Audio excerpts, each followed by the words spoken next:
Hi, everybody. Thanks for watching this. I wanted to tell you this is a little time sensitive. Greetings, dear ones. I'm Kryon of Magnetic Service. Impossible it is for me to give you information that is the kind of thing that must be felt, absorbed. But I try. And there may be some listening, some here today, that will understand this more than ever before. Because the energy on this planet is moving. It is moving to a place that is more commensurate with a gentle awakening of truth. A gentle awakening of truth. Not a revelation where you're marching the streets and carrying signs, but individual, gentle awakening. And the truth is this: what is the essence of God? And does it involve me? That is what you're asking. That's what the human is thinking and saying that is different. If you took a look at the demographics, that is the average of ages of human beings who might be coming to these meetings, or the ones that are interested in listening to this message, it's beginning to change. Whereas this was almost exclusively a 40-over club, it is starting to move. More and more young people who are old souls on this planet are awakening in ways they cannot explain. Sometimes they will never hear a Kryon channel, and it doesn't matter, because their awakening will take them on a study of God inside. It'll be an awakening that'll be something different than yours. And they'll start asking questions. And they're not even spiritual questions, not really. And the questions is there something bigger than I was told? I feel a largeness of my life. It's something I can't explain, coming right from their mouths. Am I here for a reason? I feel that there's a purpose. And they'll start an inward journey, an examination that may or may not bring them to any of this you hear today. But the conclusion will be the same.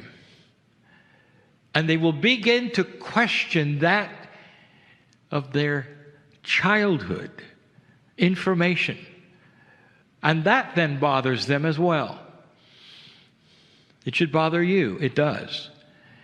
If you awaken to a truth that is different from that which your mother gave you, if you awaken to a truth that is different from a favorite instructor, or from a priest, a minister, a pastor, if you awaken to truth that resounds to you that is so different than you were taught, we told you this before, it's difficult. Some will be confused by it. It's difficult. Because it's almost a betrayal. We've said that before. It feels like you are moving into an area that is different than anything they taught. And you have to then wade through those emotions. You even have to ask yourself, should I even go here? It's so different than Mom gave me. It's so different than I learned. And to you, I'm going to say this: those who gave you that information gave it to you in the greatest integrity and love they had. This is what they felt. This is what they learned. This is what they gave you, thinking that you needed to hear as close to the truth as they had heard. It's not a betrayal. And if some of those are now missing from this planet and have gone on and passed on, I can tell you they're in the room right now saying, listen to this. I said that before. We didn't know. Listen to this. And what they're discovering is what we teach, and we have now for all of these years. The same information, meeting after meeting, given in different words. And that is this: the essence of the creative source, which you call God, was never human. That the consciousness, if God even has a consciousness, cannot be then measured by human standards. That the things that human beings experience, called human nature, belong to Earth, not the galaxy, not the universe, and not the creative source, which is God. How many times have I sat here saying, suspend all belief just for a moment, throw away the box just for a moment, put it back if you want to, but while you're sitting here in the chair, just throw it away. And imagine for a moment a consciousness that isn't really a consciousness. You see, it's beyond definition. It's love. And if you can imagine a love that is so pure, and the light is so bright within it, that it goes beyond anything you can possibly even imagine, it's not right yet. Now amplify that over and over, and you'll begin to feel and understand what the creative source is. We've said this before: love is the most powerful thing in the universe. It's a throwaway phrase because you'll find the humans saying it over and over just to emphasize how much they love you or they love the planet. They have no idea. The central source of all that is, that created all that is, that has complete and total control over all that is. If God had a hand, could wave it, and all things would change. Physics itself is designed by God. The way things work is God's design. If you don't like the word God, call it creator. But that which is the most prominent in there, if you could look inside it, is love. How many times have we given you the example of the mother who looks at their firstborn for the first time, and we say, if you think that's love, it isn't. It may give you tears to think about that feeling the first time, so pure it was to look upon the infant that was given to you, and realize just how beautiful and how unconditional. It just scratches the surface as to what that is in the center we call the creative source. And to think that the universe itself was created by this source, and that billions and billions of years took place where galaxies formed and planets around suns, and the cooling and the life and all of that brings you to a human being sitting in a chair today that ponders what's out there. We'll ponder away, but I'll tell you what's out there. Love. We've said this: in the beginning there was love. That's all there was. In the blackness of blackness, that's all there was. There was love. If I told you there were multiverses, yours is just one of many. Could you see that which is teeming with life beyond anything you can imagine, in dimensions that you don't even know exist? They know about love. And slowly, the essence of God is felt by so many. This is the time on the earth for the shift. And the awakening of old souls has begun. And we've said this before: the awakening doesn't hook you into a religion. The awakening does not hook you into something suddenly where you were an atheist and now you're not. It starts to make sense of even the atheist logic of why they're an atheist. It starts to redesign a paradigm of God, of the Creator, and what might have happened here, which is beyond anything, truly, that is universally taught on the planet. Something so different and so special, so compassionate and so loving as the start of life. Life that would eventually have a choice. Life that would be composed of souls from the creative source. How about that? What if you were part of the love? What if your soul is eternal? What if it's been here as long as the source itself?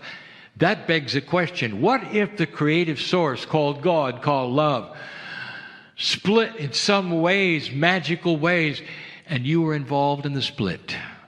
Not a split like you think of it in a linear way, but a sharing that would go out where pieces and parts of that great love you can't even imagine that still were part of that, only they would come and be shared. And in the sharing, they find themselves in a body with your name. You got to start unlearning what you were told.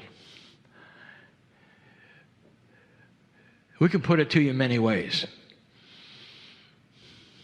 A beautiful little girl sits on a floor and mom starts to explain what mom thinks is so precious and so beautiful about God. And the little girl is all ears, and she's listening and watching her mom's lips and feeling what mother has to say. And she says, "Moms, let me tell you about God."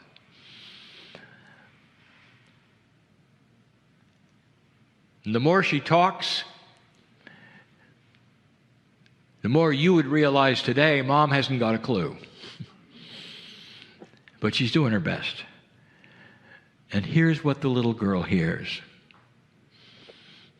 God is the creator Father. And that in heaven there were wars. There was a fallen angel, real bad guy, horns and a tail. He now represents everything bad and evil. And then he tells the little girl, and I hope you never meet him, but you might, if you don't do what you're told. And what you're told is there in that building over there. They've got some words for you to hear. It's what God wants you to do. Be careful, because there's going to be a judgment day where someday after you die, you're going to have to report, and there's going to be a list. And then that beautiful God who created you with all the love that's possible that you can even consider is going to torture you in hell forever. And the little girl is all ears. And her eyes are wide open. And that goes into her mind and etches itself in the syntax and the neurons of belief. And for some of you, that's your story. It comes with that which is born dirty. You don't have a chance. Born dirty. Mom doesn't have a clue, but mom's doing her best, because that's what mom's mom told her. And that's the prevailing truth, and it comes from a low consciousness understanding of the creative source.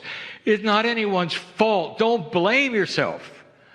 Understand that with free choice, this planet has gone to that level where they will humanize the creative source. They'll put human nature and paste it on the face of all that is. The greatest love that ever was, compassion you can't imagine, suddenly becomes a dysfunctional human. The best you got. You got to unlearn this. And one of the things that you can do, dear ones, is to start reprogramming the subconscious, because that's where it lurks, right in the subconscious. That which you may not even be aware exists in your mind, those are the tapes that play. That's what Mom told you.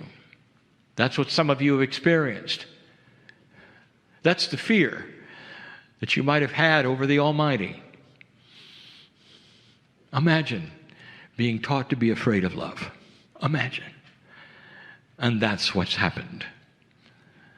Old souls, I speak to you now in this short channeling. I don't just want you to wake up to truth. I want you to wake up and reprogram your subconscious. And in order to do that, your conscious is going to have to come on board. And it will start reprogramming the subconscious with a truth that will invade you with light. Will wipe away all of the untruths, the low energy of anything you've been taught, which absolutely is not spiritual logic. How can you sit here and believe those things about the purity of the Creator, which loves you so much? And what was God doing while Mom was teaching that?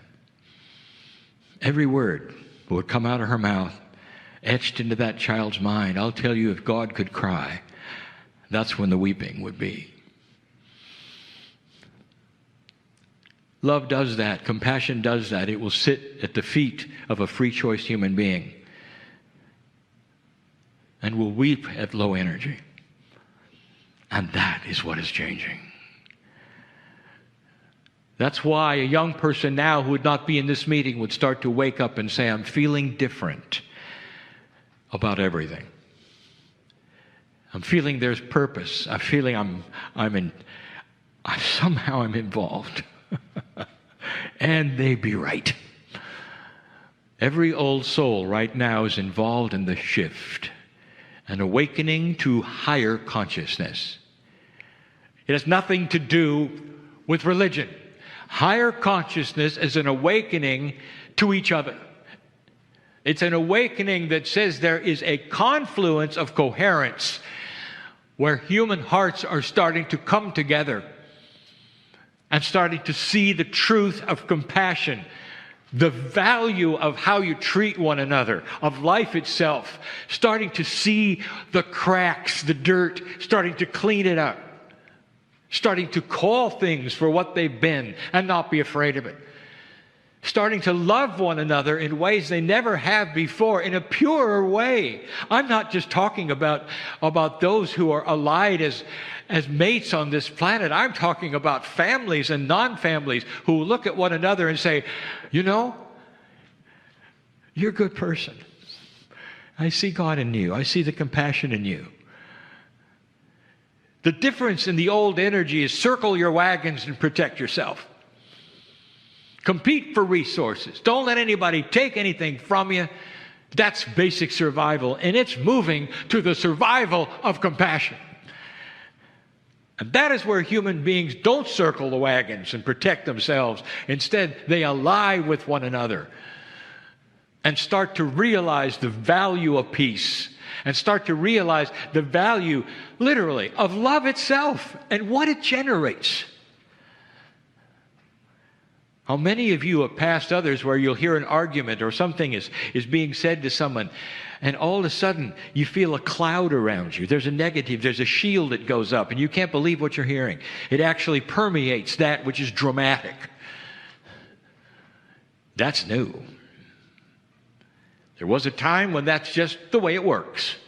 You walk around and yell at each other, and you're going to get your way, and that's life. In some cultures today, it still is the way it is. But there's so much that's changing. So much that's changing. You're going to have to unlearn these things that were told to you by whomever, that were told in high integrity for the time, best they could give you. Mom, best they could give you. And if she's here right now, she would say, it's the best I had. It's what I was told. I want you to do something for me right now, and we don't do this very often. Dear ones, you were born magnificent. How does that feel to you? Born magnificent. Would you say these words with me? I am born magnificent. I am born magnificent. How does it feel to state that truth? Is it a blasphemy? Is it difficult? Is it against what your mom say? Would you say it again? I am born magnificent. How many times do you have to say that before your conscious mind agrees? Before the subconscious starts to be reprogrammed the third time? I am born magnificent. What you have just uttered 3 times is the truest truth of all. It starts there. It starts there. And if you have the magnificence of the Creator, your soul, in your biology, it's the first thing that you've got to cognize. And I'll tell you, everything comes from there. Everything comes from that. And it starts to grow. It starts to wipe away the lack of self-worth from everything you were told of who you're supposed to be. It redefines you, and you are doing the redefining. That's the power of the human being. You might say those words at least once a day in a quiet place in a mirror as you look. And you might say, I was born magnificent. And you might start to get the chills of validation that all human beings experience in some way sometimes. There are those in the room who depend upon those chills to do their mediumship, to do their healing. They know of what I speak. That biology starts to cooperate with truth. And you start to look at yourselves and you say with a smile, I'm born magnificent. And then it graduates to I am magnificent in God's eyes. And then it gets real tricky when you look and say, I am a piece of God. Tricky only because that's not what you were taught. But that becomes the truth. And that's the platform from which you can launch compassion for others. That's the platform, not the ego. That is that beautiful love platform that gives you permission to look out and say, I love you, I love you, I love you, I'm going to help you, I'm going to give light to the Oval Office, I'm going to do these kinds of things that people will criticize me for because they're not in the right politics or whatever. They don't understand that this goes beyond any kind of opinion. It's light. It's light from the creative source. It creates a path where those who can see better, you can do that because you were born magnificent. That's the essence of God. The essence of God is what is in you, what is being discovered, and what you're awakening to. There is the beauty of life. And the more you start to cognize this, believe it, the more you start to believe it, the more your subconscious starts to come along and rewrite itself into what you were told, into something that is core truth for the universe, that is going to help others, change other humans, and make a difference. If you're awakening to an idea that there was something bigger, there is. If you're awakening to the idea that you're here on purpose, you are. If you're awakening to an idea that you're part of something bigger and there's something happening, it's all right there. It's a new earth, a paradigm that is developing for an old soul. That's who's listening. That's who sits in front of me. And it is beautiful. Let the negative, dark things of this planet slowly show themselves so that you can eliminate them. Let the ugliest, horrible things that are going on in the cracks of humanity show themselves so you can look at it and command that they go away. And society will agree and they'll disappear. Let the unconscionable things that are going on with children stop because they show themselves. And when they do, you'll remember this channel and say he's right. Things are really starting to move into the light. And then you might even say, I'm so glad that I am here to see it, to work with it, because now I know. I was born magnificent. And so it is.